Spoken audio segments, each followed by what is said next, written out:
Okay, question 8. Interesting. Have we think what kind of question do you think this is? It doesn't instantly scream out anything, does it? But when you start working through it, you'll be like, oh, okay. So the area is less than 15. Form a range of values. Well, if the area is less than 15, area of that is going to be x multiplied by x take away 2, and that has to be less than 15. So you should be thinking we're solving our quadratic inequalities. So x squared take away 2x has to be less than 15. So then x squared take away 2x take away 15 has to be less than 0. So how do I solve this? Well, you want to work out the roots. So that's my first step, getting my inequality. Then I'm going to work out roots. And to do the roots, I'm going to say that x squared take away 2x take away 15 is equal to 0. And then it's just simple factorising. So what adds to 2 multiplies to negative 15? What's that? Negative 5 and plus 3. Very good. So your answers then are x is 5 and x is negative 3. That's the roots of my equation. Then you want to sketch it. Okay, now if it wasn't a quadratic, you would need to sketch it. But when you've got an actual quadratic, you're best doing the roots and sketching it. Best way to do it. Otherwise, it was just a linear. If it was just 2x, take away. Forget this term. If it was just this, you can solve it here. That's fine. So this one, 5, negative 3, is a positive x squared, so it's going to be a happy face. There we go. And you're saying, when is this less than 0? It's less than 0 in all these values, isn't it? Because this is less than 0, and all of these values all the way up, they are greater than 0. So when is it less than 0? Well, we do 0 when it's less than 5, or greater than negative 3. It's between these two numbers. If it was when it was greater than 0, it'd be x is greater than 5 and less than negative 3.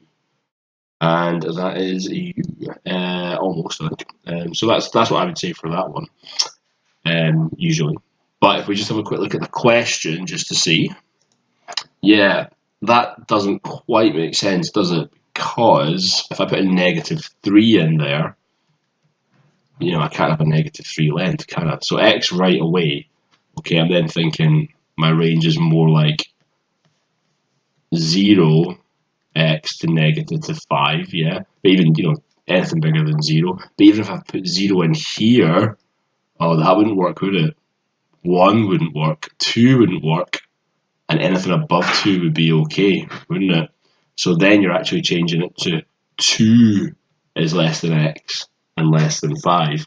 So a slight sneaky twist at the end there, where they've made you look at your answer and say, well, is that actually possible? So yeah, if you've got a 2, anything bigger than a 2, so 2.1, 2.001 times 2 will give you, you'll get an area that's less than 15.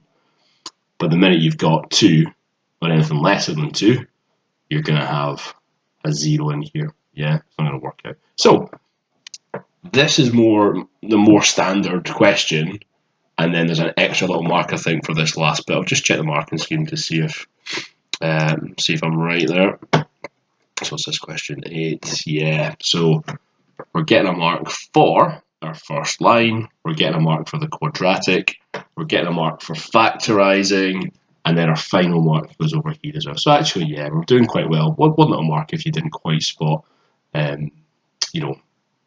the reality of the question. But good question to do, solving quadratic inequalities. Just make sure you keep this separate with the less than 0 and then the equals. Okay, so we're doing equals to find the roots, but we are looking for when this is less than 0, which is when our sketch comes in. Okay, so just be careful that you make a clear distinction that you're working out roots here. Don't just, change your sign for no reason. Make it clear to the marker that you're trying to find roots and then you're sketching. Okay, hope that's helpful.